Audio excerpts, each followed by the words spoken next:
think they need me in this competition. Thanks to influences, it's my ambition. Also envision my path so I complete the mission. Yeah, I'll never rest, regardless of all the pain and the stress. Yeah, say it with my chest, I was destined to be the best. I'll never rest, regardless of all the pain and the stress. Yeah, say it with my chest, I was destined to be the best. I'll never rest, regardless of all the pain and the stress. Yeah, say it with my chest, I was destined to be the best. I'll never rest, regardless of all the pain and the stress. Yeah, I'll say it with my chest, I was destined to be the best. Yes.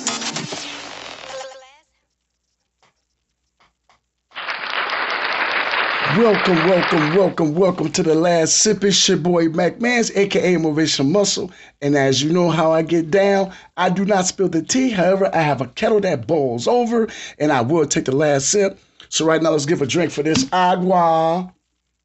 I had to give a drink for the agua. I always drink to something. Today I'm drinking to the agua itself. Man, before I get started, let y'all know y'all can tune in on Facebook Live at Ontario Hill, blue checkmark verified. You can check in on YouTube at Motivational Muscle 74. That's Motivational Muscle, spelled MUZCLE 74.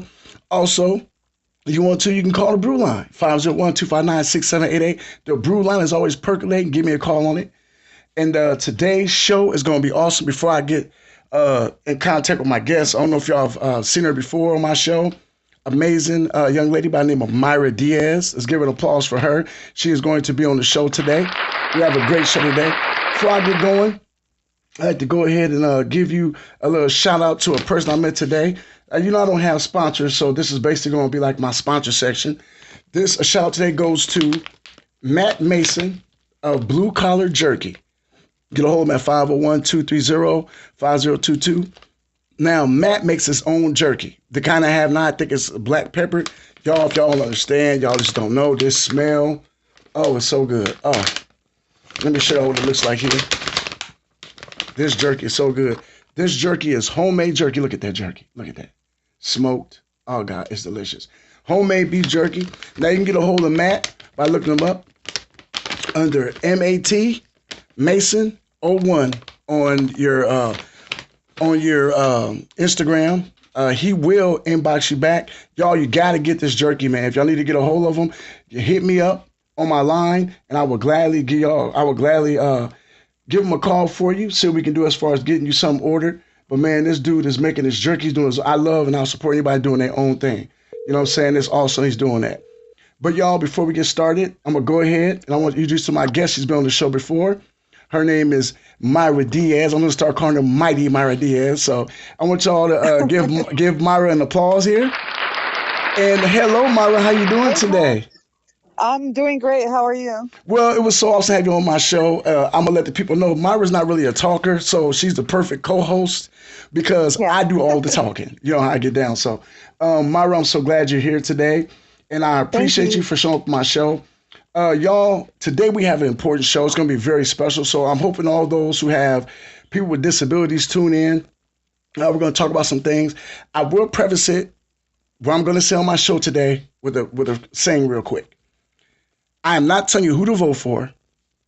I'm not saying either candidate is bad. I'm not saying either candidate is good. A lot of the times when we get on these podcasts and speak our opinion, that's all it is, opinion. And a lot of people take it personal. We're here for friendly conversation. Nothing more, nothing less. So you guys, let's make sure we're going to tussle today. Let's keep the gloves on, make it fair and easy. We're not saying who to vote for. We're just looking at some policies here. I'm not saying they're right or wrong. I'm just giving my opinion on it. And I love the fact that Mayra's here because me and Mayra sometimes have the same way of thinking when it comes to children. Well, I know we do with that. I don't know where Mayra's political ideology is, so I'm not going to get into that today. We're just going to look at some things in the gray area and see what we think about it. Is that okay, Mayra? That's fine with me. Okay, well, our first subject today, Mayra, is going to be about the Project 2025. Mm-hmm. Now, Mayra, I'm going to ask you before I get started, what do you know about this, and what have you heard about it, and what do you know? We're going to get into the different aspects of it, but what do you know about it so far? Right.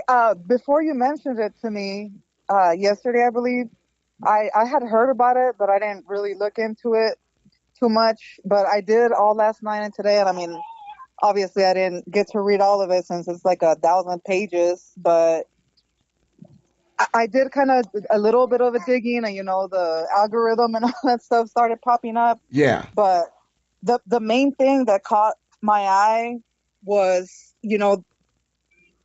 on education. Yeah, and that okay. Yeah. I'm glad you said that because that is the thing that got me kind of in an uproar when I read it.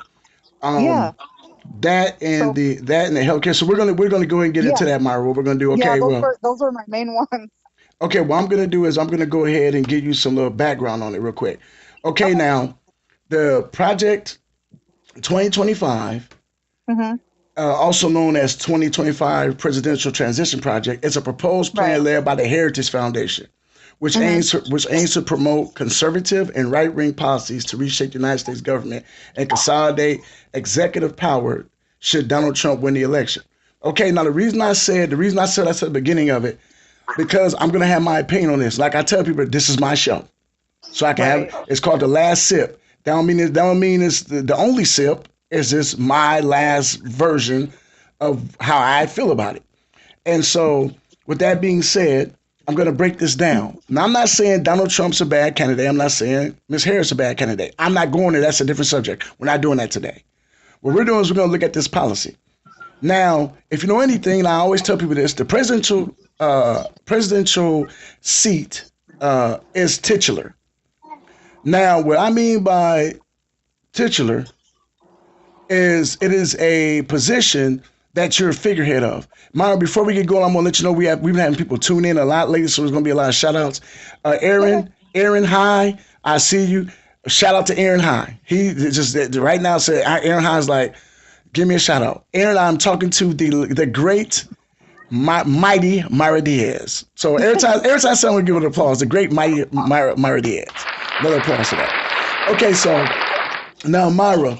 Now, if you know anything like about the presidency, that seat is, like I said, titular, meaning that the president is the head of all of our departments in the government. Right. The thing is, though, a lot of things get pushed on the president that he's not particularly responsible for. Like we have a lot of policies and foreign policies or things in our side of government as far as like being United States and things like that. He signs off on decisions and orders that are pushed through Congress by the Congress people, lobbyists and lawmakers. And they always blame the president for a lot of this stuff. If the president doesn't sign these things get pushed back out to Congress and have to go to the Supreme Court. And like nobody wants to keep going through this cycle over again.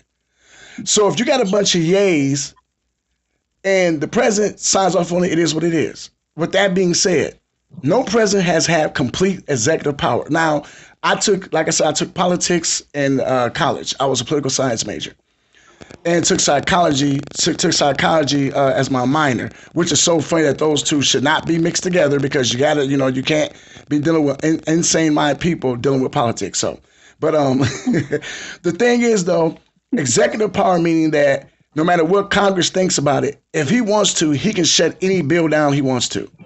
Or, take things away he wants to take it. So as I read more into this, now what that power is going to entitle him to is going to entitle him to be able to use. I'm just reading some of the things that are included in this bill. Now we know about the education thing. He'll be able, and he's been mentioned, he'll be able to pardon all police officers for, he'll be able to, hey, what's up, destination obsession. Hey, what's up with you? I see you there. Shout out to you, nephew. Okay, now he's going to be able to pardon all police officers. So this is what he's trying to do: pardon all police officers from being charged with crimes, as long as they're doing it in the arm of the law. Also, now for simple disputes like Myra, if me and you get in an argument outside, he can disperse the military to come handle us. Now I don't know if you read that. That's all in this Project 2025. Yeah. Okay, now so that stuff already gets me, but I'm gonna go into more of what we need to be dealing with now. And we got a call coming in, Myra. Give me a second. Let's see what's going on with this call. Hello? Hello, caller, are you there? This is Nancy Gracie. How's your day going? Myra, in the middle of the show, we received a spam call.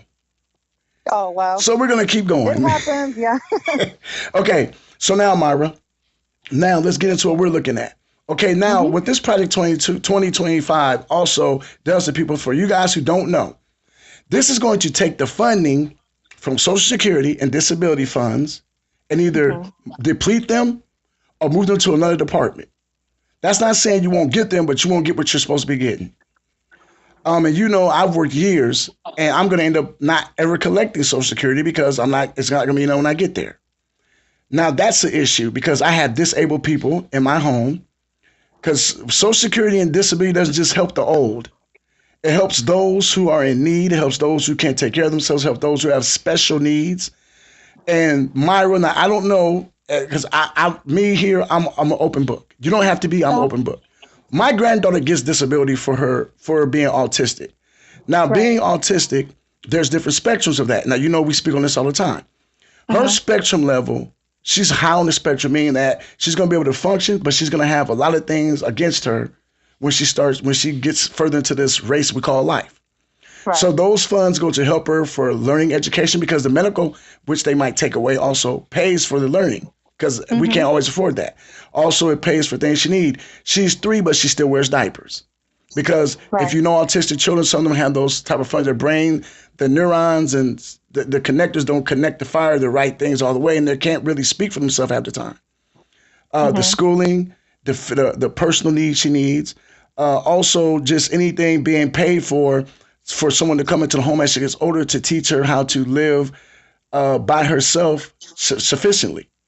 So with that being said, Mayra, what is your thought? We're going to get to education. What is your thought on just that process on them maybe depleting the funds or moving into another department? Now, remember, if they move to another department, this department isn't specialized and this person needs funds. So it could go anywhere. It can go to a different treasury department that's used to doing something else. Right. And before I let you answer the question, I will throw this nugget in there too. It said that those who are higher up on the echelon when it comes to money, the upper crust, they're done paying for the lower crust people is what they're being said. But like I always say, the what makes America go is the blue collar worker, the worker that's there 9 to 5 doing what they got to do every single day. They pay into these taxes as well. So with that being said, what is your opinion on those dispersing or dissipating those funds? I mean, it's honestly from my experience, it's already hard on us, and I'm sure you can understand me with this. It's already hard getting help for our family members who are special needs. Like, it's really hard, the whole process of getting the Medicaid, getting the therapy started and all of that. I feel like it's just going to make it even harder on us right now. For autism, like, on our side, we really we have no, I guess, solution to it or no cure to it, and it's basically just therapy. So that's kind of scary because we don't know what's all going to go into it. So would that mean that they might take away therapies from the kids? You just never know what's in store with all of that. And that's what makes it scary because you don't. Here's the thing: you don't know, and it's like, is it just going to be when Donald Trump gets in, or is this something that's going to be they're trying to push? Because if they have majority of a certain group in Congress, they can still try to push this agenda. Because basically, what it is, I'm gonna be honest, it's an agenda. That's what it is. Yeah, yeah. And the thing that gets it is like it's like they're trying. It's like, okay, like this is right here, like. Critics have criticized Project 2025 as an authoritarian, Christian nationalist, and white supremacist plan to steer U.S. towards eradicacy. Many legal experts have said it would undermine the rule of law, separation of power, separation of church and state, and civil liberties. That is what scares me. Yeah, it's like we're in a time machine where we're literally might end up going backwards. And that's what scares me. That's what I read. I agree on that. I read this comment that said that that proposal is pretty much trying to turn America back into a dark past that we were once in, years ago. And as I stated last week, when we have the election, if a Democrat or Republicans wins, it doesn't matter. We've got to unite as a country and fix the country and get ourselves together. Right. And with this proposal, Mayra, it puts a monkey wrench in the game plan. Yeah. And I know you mentioned it earlier. My son actually doesn't get any benefits. He didn't qualify for it. Uh, and I also read on it that they're kind of trying to push homeschooling, which, would be hard for us because what about the parents that have to work? Yes, yes, and I think I'll be honest. That right there is even hard. Okay, because now we're gonna get to what me and you specialize in. If you don't know, Uh-huh. me and Myra both kind of specialize in this thing when it comes to education. I got a couple of friends that do this. Yeah. Myra specializes in helping with autistic children. Me, I am an advocate for the special needs programs for special needs children, advocate children. I'm sorry, advocacy for autistic children, and I'm big on when it comes to schooling. Well, I was a Hmm. homeless dad, and my kids still didn't miss no school. I was not playing. I wanted them to have a better chance of education. So with that being said, I already was in the tizzy early in one of one of the first podcasts I did in my first season ever. I was in the tizzy because I was reading reports about how they were in certain school districts, they were taking the funding from the schools for special education and either dissipating them or putting them at a minute status and then moving the funds elsewhere. Now, Wow. as I was corrected by my friend Miss Merritt, I will give a shout out to Miss Merritt. She did let me know that sometimes it's best for some of the children to be in regular classes, which it is, because some of them need that to function. Well, for the Yeah, ones yeah, that I agree. can't make it in regular classes, we've got to have Uh-huh. the funding to have the classes for them. Right, right. So, with that being said, what is your thought process on the situation of them taking the funding out of the schools? And if you read this, you saw they said that's nothing. Moving that whole group of funding or moving that whole department of education to another department or getting rid of it completely. What is that going to do for our youth? What do you see? What do you see that doing? I want a positive. If you can bring a one and a negative out of that, and if you can, Yeah, please try to do both. yeah. I mean, education is pretty much everything, the kids that are in school right now, they're going to be over us once, they're the ones that are going to be in Congress. They're the ones that are, could potentially be presidents. They should be getting the best education possible. And, I don't see, I mean, there is other important things that it can go to, but that should be like the main focus of the government, to fund. And like me and you, we have special needs. You have your granddaughter, I have my son, and they need more help. I mean, not that they need more help, but they need that little extra push when it comes to education. My son also still wears pull-ups and needs help with every basic everyday life things. So I feel like that should be more an important thing that it should go to. And I get you. And like I Yeah. said, and I'll say this to anybody listening again. I'm not bashing anyone or Oh yeah, no, saying not that at all. I'm not either. yeah, saying it's wrong, but because I understand if I feel Yeah. like I'm putting in, but I'm not the one receiving and somebody else is just using the mess out of it. I Hmm. understand why you would move things, but Right. coming from people that we're in the middle. I call the middle. This is what I call the middle. We make Yeah. too much to get help from the government, but we don't make enough to get complete help from our Exactly. employers and jobs. Yes. We are Yeah. the middle They people. say that we make too much, but I'm like, well, how come I'm not rich then? Exactly. So, like I said, so you're with me. We're in the middle, and I just so Yeah. basically what it is. It's a fight between the upper crust and the lower crust. Is what it is. That's Yeah. how I've Yeah. always seen it. Because in the middle, we're like, okay, here's like this. If you're on the bottom, you're trying to find ways to get out of the bottom. If you're in the Right. top, you're trying to find ways to stay in the top. If you're in the Hmm. middle, you're trying to find ways not to get to the bottom, but to stay where you're Yeah. at because you know you can't reach the top. So we see things a little bit different. When you're on the ground looking up, you're trying to see things as an aspect of, okay, what can I do now to get where, because I got to do something. You're on the top, you're like, Hmm. okay, look, I'm trying, what can I do? I have to go there. With us in the middle, we're like, okay, look, I think we're a little bit more alert of what's going on because we're in the middle. It's Yeah. like, Yeah. it's like I don't have rich problems, I don't have poor problems, but I got problems. And I think that we get passed over a lot on our opinions. And that's Hmm. why some of us have problems picking candidates. This is why I this agree. Project 2025 is an issue with me. Because being in the middle, I don't have a favorite candidate right now. I just don't. But Hmm. if you're on the bottom, they want you to vote Democrat. If you're on top, they want you to vote Republican. So it's like it's a battle between those two sides, and everybody in the middle gets stuck because if we elect a third party, oh my God, America would. They'll all. You know what America would do? You know what they'll do to us? Yeah. They would smack the mess out of us, Myra. Oh my God, they would smack the mess out of us, Myra. If we voted, Yeah, if we put no, I agree. But I totally agree. And I feel like this proposal is kind of pushing to the benefit of people that are at the top. yes, and that's the thing is like, okay, like that. And the schooling thing, like that's real. We let's get into that. That is so real. This homeschooling thing. Some parents don't have the funding or the funds to do that because it takes three type of funds to do that. One, it takes a monetary funding for child care, daycare. Two, it takes a monetary funding for the teaching and school material. Three, it takes extra money for transportation. I'll say, well, I'll give you a reason for all those. One, you have to find childcare if you have to go to work. You are not going to be able to school. If you're a single parent, you're not going to be able to school your children all day because you got to go to work. But then that opens up another avenue.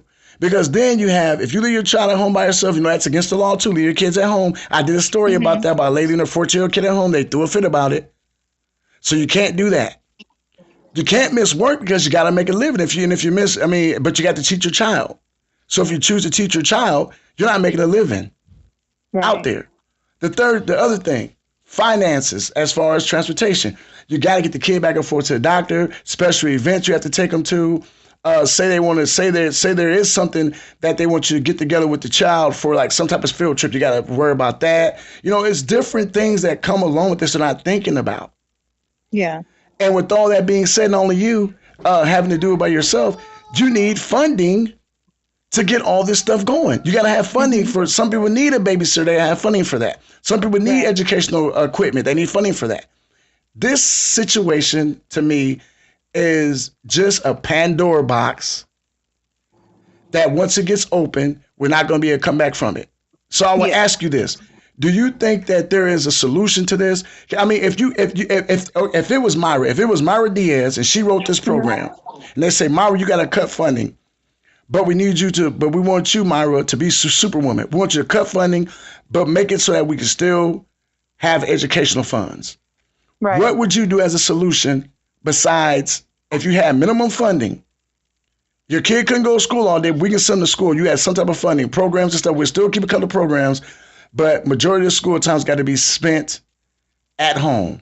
If you had the funding that gave you access to the funding, what would be your solution to this dilemma? I guess I pretty much wouldn't have much of a choice. Honestly, let me go back a little bit. I feel like the people who make these, I don't know if I should call it make these things up or put these things together, like the proposals, they don't really take us into consideration. It's easy to say things like, hey, we should push on having this homeschooling, but they don't take into consideration, like people have to go to work. What are they going to do if they can't leave their kids alone at home, like you mentioned, and all of that stuff that goes into it. I got you. I understand. So that question was kind of a hard one. I hear you on that. Yeah. But I'll say like this, what I would do is if you're going to take the funding, give something to replace what you're taking. Yeah. That's all I can say. If you're going to take the funding or you're going to move it to a different department, can you at least give us vouchers to have certain schools sub just for autistic children or just special needs children? If you're going to take the funding out of the school system, give us other schools, give us charter schools or special schools that we can take our children to. So we'll have to worry about if they're going to, that we'll have to worry about them getting discriminated on or not getting the right care because you want to put them into the regular system. At least give us something like that. If you're not going to give us the funding, give us a way to have some type of free therapy or people that specialize in this that come to. I think at that time, that should be the time that people that do therapy for a career should get a boost in pay. Because they're going to be necessary. They have people out there that come to your homes to help your children. Yeah. We need those type of people. We need that. Because if they want us to do homeschool, we have to have those type of people to have access to better pay, better education, better funding, Right. so they can come to your home. Because Yeah. that's going to be one of the solutions, Myra, is to get somebody to actually come to your home and teach your children. That's going to be one of the Yeah. solutions. Right. And I do agree that they would need more of a pay because, the therapists that are in the school, they get up, they drive to one location, one school, and they see all the kids there. So it just makes you think like if they were to do this homeschooling thing, they would have to drive to each kid's house. How many kids would they be seeing? That's just, gas money, time. It's a lot that goes into it. Yes, and minimum wage ain't going to do it for that. I'm Right. sorry. Yeah. Minimum wage ain't going to do it. Okay, also, we were hitting on I was hitting on the military police thing with regular Uh-huh. coming in to solve regular situations. Do you not think that's excessive use of our military? There's so many other things they could be I don't. doing. Why don't you send them to Yeah. someone's house to solve I mean, see, I said, you guys believe in martial law. We'll never get to that point now since we get to martial law. Well, I'll be Mhm. honest. That kind of sounds like it. Having someone in the military come police your neighborhood. We're not okay. We're not some small third world country. We shouldn't be Right. thinking like that. Our military gets trained. Do you want to talk about wasting dollars? That's a waste of dollars right there. For you to It train is. military guys to come and do regular police work. That don't make Mm-hmm. no sense. So, what is your thought on that process? Wait, do you think that creates more of a problem or more of a solution for domestic problems? I feel like it's more of a problem. I mean, what is the police going to be doing if they're going to have, the military personnel there? Like, I don't understand that part. I mean, I'm sure there's probably like in big cities where there's like a lot of crime. I mean, I would be like, okay, that kind of makes sense if it's needed there every once in a while, just so they could police, the streets. I don't know. But like an all-time thing, that just, yeah, I feel like that's kind of a waste. Yeah, yeah. And so I'm reading this now. It says the Hmm. plan proposes taking partisan control of the Department of Justice, Federal Bureau of Investigations, Department of Commerce, Federal Communications Commission, Federal Trade Commission, dismantling the Department of Homeland Security. Okay, now why would Hmm. you do that? Yeah. We threw a big cahoot after 9/11, and now you would dismantle the Homeland Security. So does that mean, okay, there you go. I got a solution, Myra. Let me hit the ding ding. Let me hit the ding button. All right, here's a solution. If you're going to have the military police regular people, you're taking with Homeland Security, boom, there's a job for them right there. Yeah. There's a solution. See that? See how we looked at that and found a solution ourselves? See that? Hmm. Okay, so if they take away the Department of Commerce and that deals with your money and your trade, Communications Commission. There's just so many things that they have into this. People, please start to read more. Stay awoke and understand what's going on with everything. And when I say, and I'm so tired of that word being used the wrong way, Myra, I'm just going to go there with this today. People use the word woke the right way. Woke doesn't mean living a certain type of lifestyle. Woke doesn't mean being a certain type of color. Woke means Yeah. that you are in tune with your inner sense and you see through the smoke screens. That's what woke is being. It's like you go into a room. Myra, you can go into your bedroom or your kitchen or living room at night with no lights on and walk through there because you know where everything is. You won't Hmm. trip or anything. But guess what? What happens if you turn the light on, Myra? There might have Yeah. been a kid toy right there. There might have been a shoe over here. There might have been a pillow sitting there. Like, oh my God, this stuff was there because you turned the lights on. So you kind of woke your senses up like, okay, I've been doing this blind the whole time, but now I see what's there. That is what Hmm. woke is. I wish people would start getting that correct and stop using the wrong way. So with that being said, people, please start to do more reading. Please be woke up to what's going on.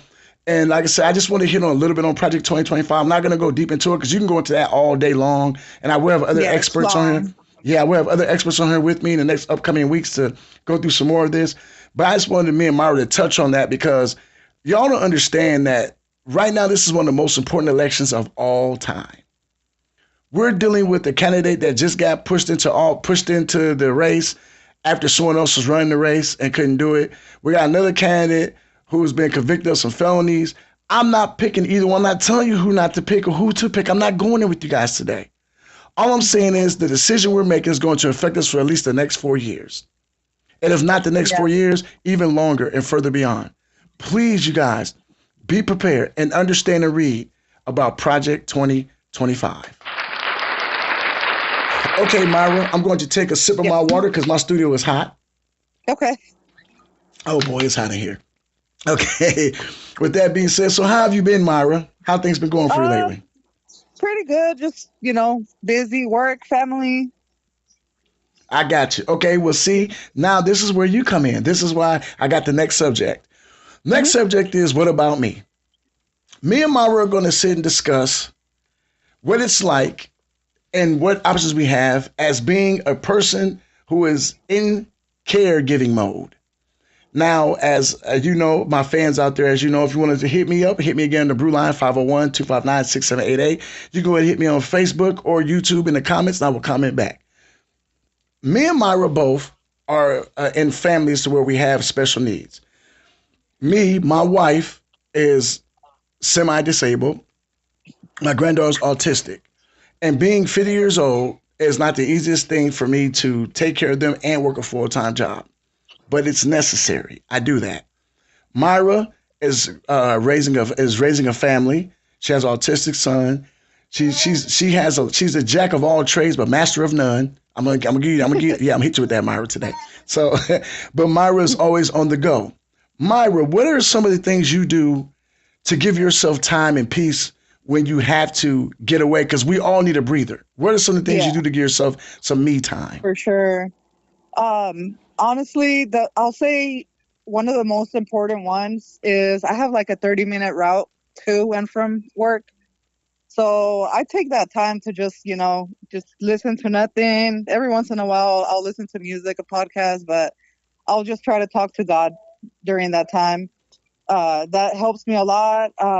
My mother passed away a couple of years ago, so I talk to her, most of the time. Hmm. And one of the things that I have gotten into recently, well, not recently, but that I've decided to go back to is the gym.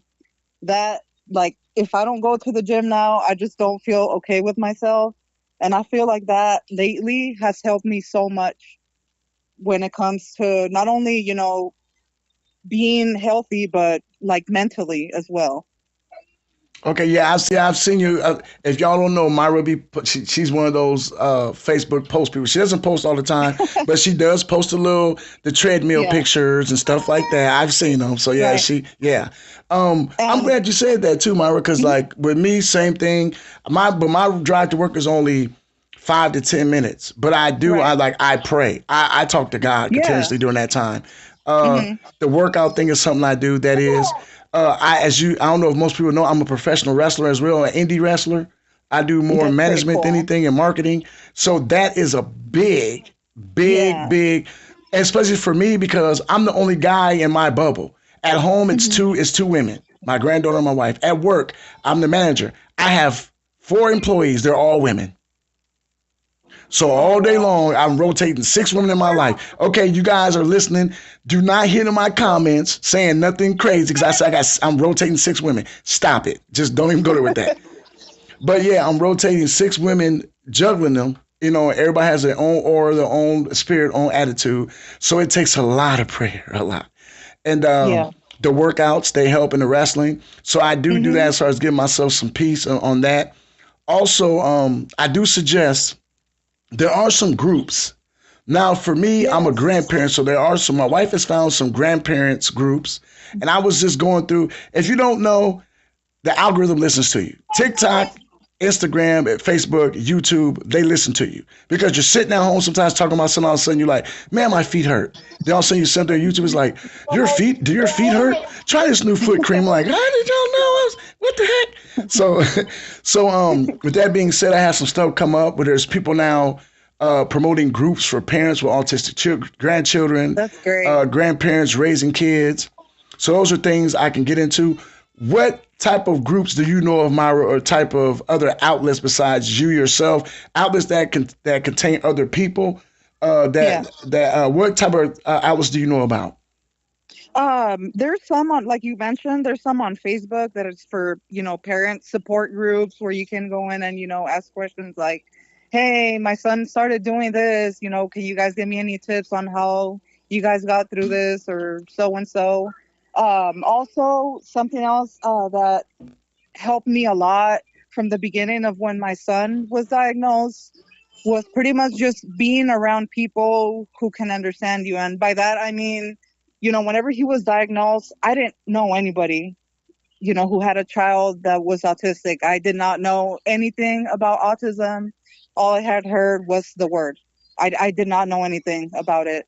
So, the first thing I did was, try to attend as many events that I can so I can be around people who can understand me and where we can feel like we not really fit in, but I guess yeah, you can say that where you can kind of fit Well, in we and belong. I feel yeah, like, where we we belong belong. to something. Yes. Right. And a lot of time when my son was younger, he would take off running. I would let go of his hand and he would just take off running. So most of the time, when we went out somewhere, I would just have to have him at my side, have him at my side. And I remember the very first time that we attended the autism walk that the autism Arkansas Autism Foundation hosts.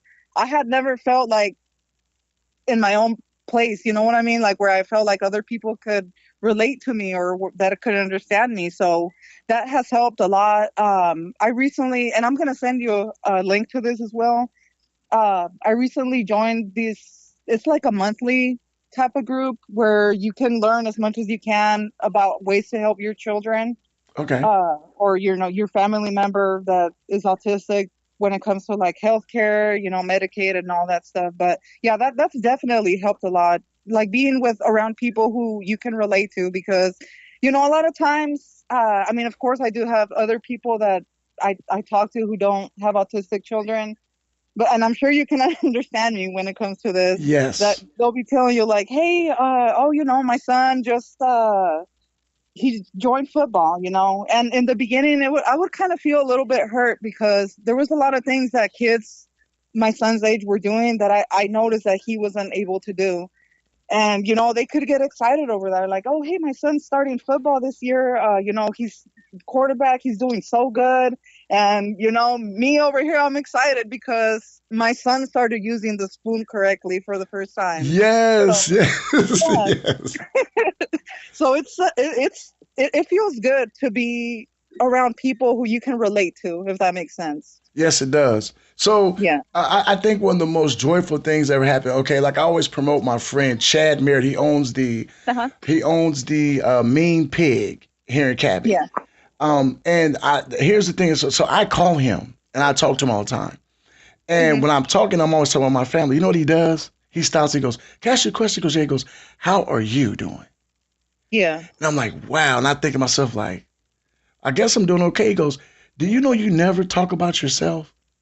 Hmm. Do you never you never never stop to think of yourself?" And I think, Myra, we get in a cycle to where we don't think about ourselves Yeah, I because agree. we have so much else going on, people depending on us. We don't think about ourselves.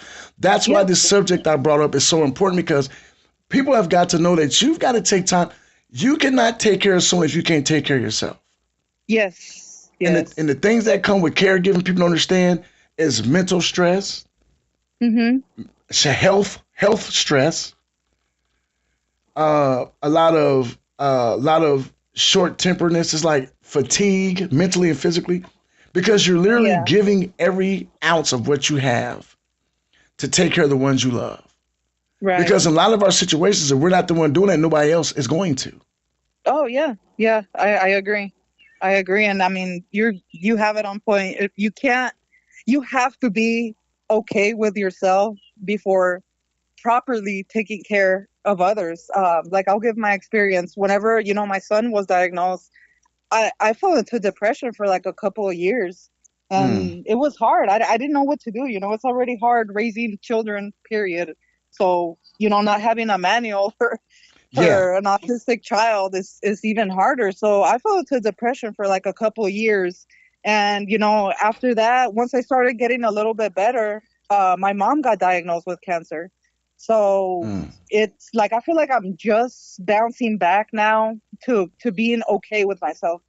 And like you mentioned, it was hard. Like I had to give all of everything that I had inside of me to take care of my children, and I didn't really think about myself throughout those years.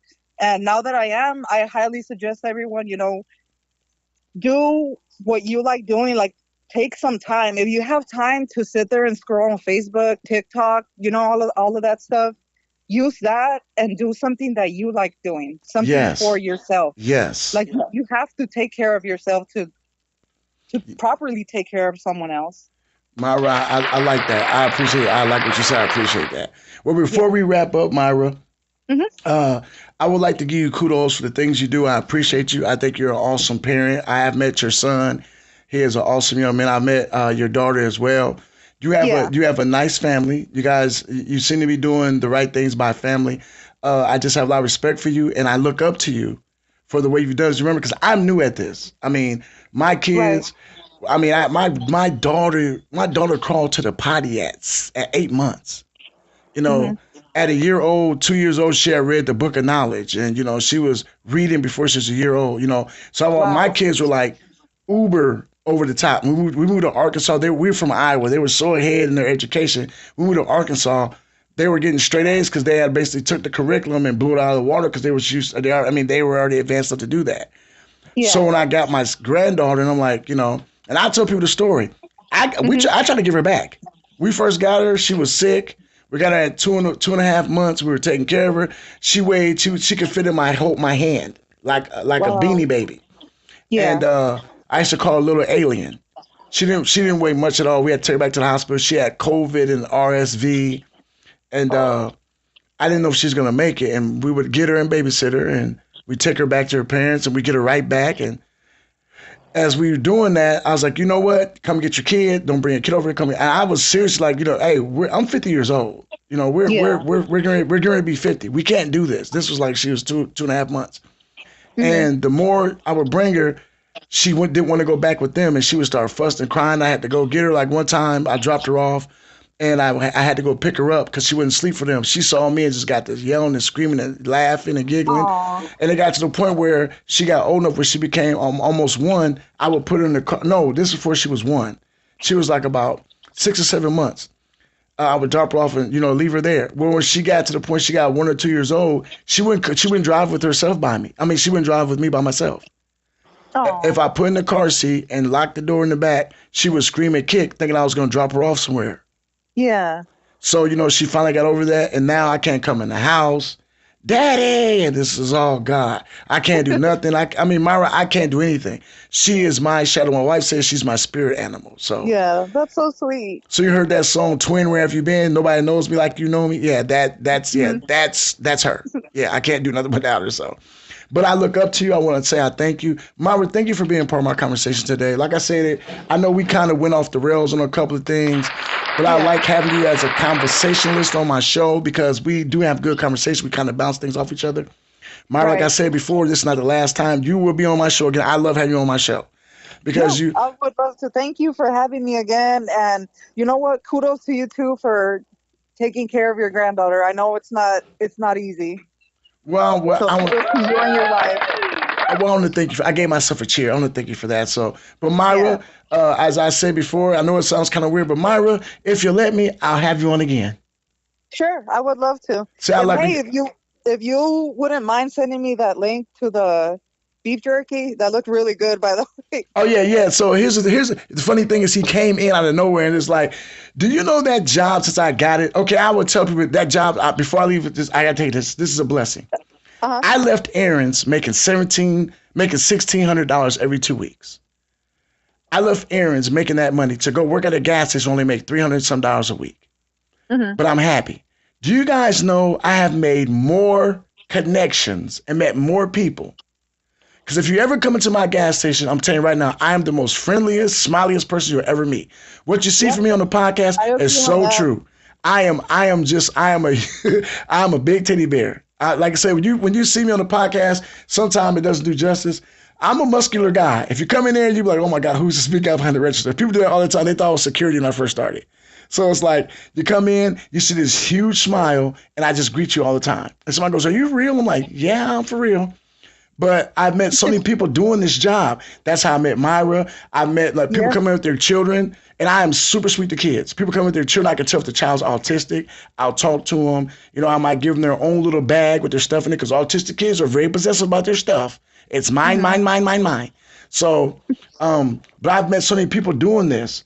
And so the guy came in today and he's like, man, you're pretty cool. I said, you too. And he's like, I said, man, he's like, I sell beef jerky. I was like, beef, do you? He goes, yeah. Because I make my own. I said, man, look, I love beef jerky. I said, matter of fact, if I had some, I'd put it on my podcast and just make you the sponsor of the week. He goes, I'll be right back. He goes to the car and he brings me in free beef jerky.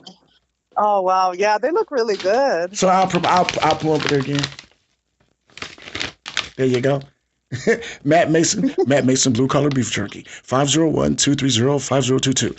You guys, yeah, so, yeah, but if you give him a call, Mayra, like I said, Matt, it's M-A-T, Mason 01. That is on, that is his Instagram, or you can use the number. I put up the number. He will answer and let him know that Mac Mans sent you. And if who's Mac Mans? Say the guy from the gas station. He knows who I am. He put a comment. He goes, "Thank you for your kind words, and I'm glad you like the beef jerky." Well, thank you too, Blue Collar Jerky. It is delicious, y'all. Down in Arkansas, we have some very ingenuitive people. Y'all got to get down here and visit. Well, Mayra, I'm gonna let you go. I gotta go act like Hulk Hogan for a little bit here, brother, at the wrestling arena. So, I appreciate you. Thank you for having me. Girl, Mayra, you is awesome. You are truly awesome. So I like having you here. So mighty. So matter of fact, I'm gonna put an echo on that for when I do that. I'm gonna say your name. I'm gonna say your name with an echo. Mighty Mayra Diaz. Okay, so Mayra, it was good talking to you. I hope you have a great day, and I will be getting with you. All right, thank you. Take care. Bye-bye. Y'all, let's give another applause for Mayra. Man, she's just awesome, man. Well, I hope y'all liked my show today. I know it kind of got off the rails for some of y'all who are used to listening to something different. I just want you guys to hear my opinion on the Project 2025 and to get another opinion on some things. You guys, I appreciate all of y'all. I appreciate all the time that y'all put into listening to my show. I appreciate respect you guys give my show. I appreciate those who follow. Thank you for everybody who chimed in. Javantis Dathan Hill, thank you for the theme song Untitled, Tribe Vibes, Blue Collar Jerky. I want to thank you, since shout out, thank you for the free jerky. Woo, Destination Obsession, Aaron High, thank you guys. Tune in Friday. I have an amazing podcast. I have another podcaster that is going to be on my show. He goes by the name of Sessions QC. Now, if you guys ain't seen this brother, he's helping change the hip hop game. Good friend of mine. I've been on his show. He's going to be on mine. Y'all tune in Friday, 6 p.m. I'm going to have Sessions QC as my guest on my podcast. With that being said, much love, respect to y'all. And remember, hey, I never spill the tea, but I do take the last sip.